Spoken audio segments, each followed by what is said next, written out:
Hi, today I'm going to do a turkey that you can use for your Thanksgiving bulletin boards or just even fall bulletin boards if you want.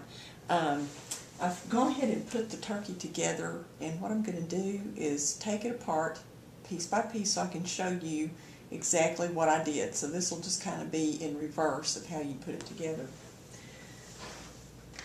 The last thing that I did were the turkey feathers. Those are the last things that I put on. This is a project that you could get your students involved in if you want to. They can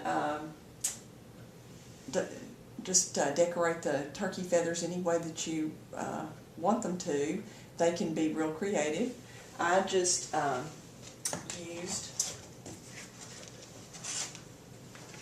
used a cut up cereal box as my backing, and then on this one I just glued on some fringe, sewing type fringe. This one I used crayons and glue with a little bit of glitter, and your students can use just basically anything, sewing type accessories, buttons, markers, paint, anything that you can think of that you'd like to have them use. They can decorate the feathers, and then they can be just stapled onto the board after you get your turkey built. The last thing that I did then before I put on the feathers was to add a wing, and all I did there, I stapled it in place. And this was basically, it started out being just a little rectangle of paper, and I shaped it into a wing type shape, stapled it backwards, pulled it forward, and used a little bit of double-sided sticky tape to tape it in place. The body of the turkey is what I did then, right before I added my wing, and the body of the turkey is really a rectangle, just a rectangular piece of paper.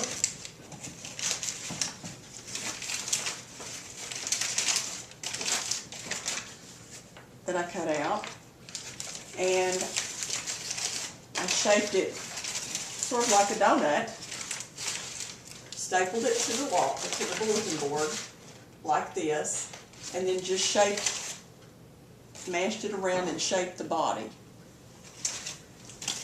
The legs, I'll go ahead and get this one.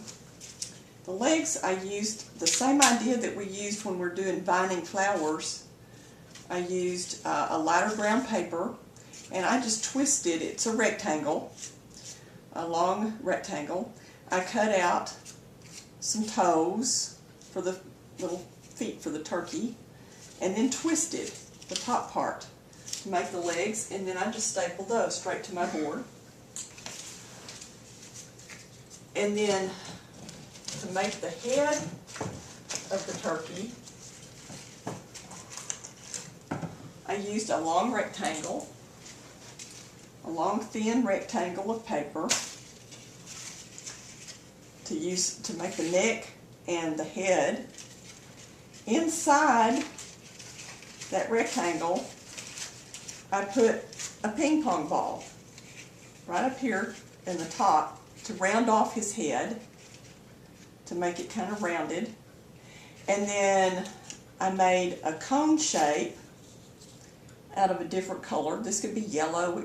I chose orange. It could be yellow, or it could be kind of a light brown too. And I just made a cone shape to make a beak, and I put that on. Probably if I was making it for anything other than a video, I probably would glue that in place. For my purposes, I just went ahead and taped it so that I could take it off and show you.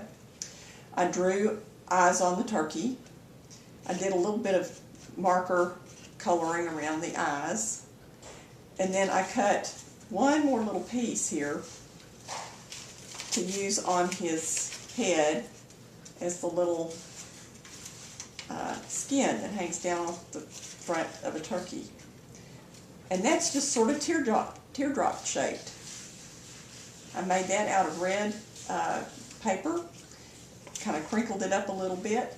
And for my purposes here, I just taped it up here, but if I was making it for the bulletin board, I would just go ahead and put a little glue there and glue that in place. So that kind of gives you an idea about how to put together a Thanksgiving turkey that you can use on the bulletin board. And also some ideas about how you can make, have your students make the tail feathers and then just attach those on the board. Make the size of your turkey, larger, smaller, however you want to make it according to the size of tail feathers that you want to use, and just adjust the sizes accordingly. And I just cut this, as you can see, in a feather shape. You can use plain old white poster board, you can use a different color of poster board, or like in my case, I used something inexpensive. I just used a cereal box, the cardboard from that, and turned it outside so that I had a nice solid color to start my decorating on, and then I just decorated the tail feathers. Thanks a whole lot for watching.